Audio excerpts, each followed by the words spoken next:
Baru-baru ini ada beredar di media sosial bahwa ada pencemaran limbah di Laut Penaga, Kecamatan Merbau, Kabupaten Aceh Barat. Menurut media tersebut, itu ada perlindungan dari pemerintah daerah.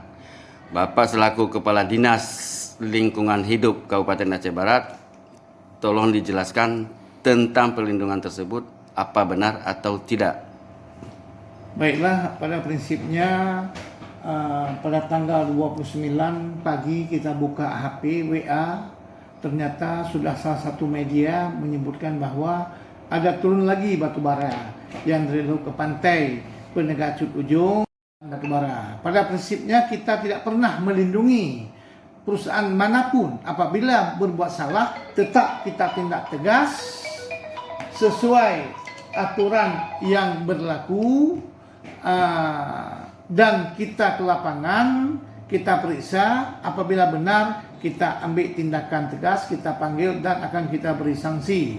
Sedangkan batu bara yang tumpah kemarin benar adanya, pada sore hari Senin saya beserta staf langsung ke lapangan, memang melihat langsung yang bahasanya tumpah batu bara tersebut lagi dimasukkan ke karung oleh masyarakat dengan perusahaan yang telah kita lihat dan telah kita sepakati bulan yang lalu pada saat pansus DPRA dipanggil kita terhadap tumpahan batubara pada bulan Maret tahun 2023.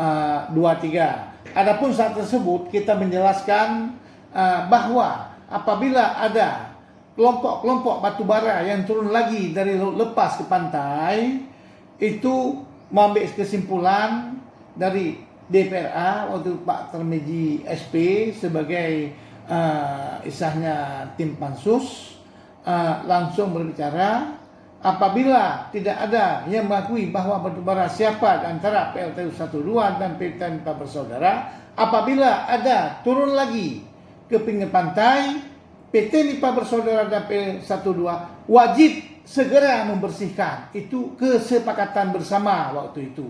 Dan kedua perusahaan tersebut menyatakan siap untuk membersihkan apabila ada terjadi ceceran batubara di pinggir pantai untuk ke depan ini. Ternyata sudah turun kemarin lagi dan sudah dibersihkan. Sebelum ada daripada tim independen turun ke lapangan maupun tim independen, hasil tim independen untuk ditindaklanjuti batubara siapa yang tumpah pada bulan Maret 2023, apakah PLTU 12 maupun PT Nipa Bersaudara. Kemarin sudah jelas pihak PT 2 PT tersebut langsung mengambil alih untuk pembersihan lokasi tersebut sesuai kesepakatan bersama di DPRA. Makanya saya katakan tidak ada perlindungan terhadap perusahaan pun, satu pun di Aceh Barat yang membuat kesalahan terhadap lingkungan tanpa kecuali. Tetap kita tindak tegas. Demikian.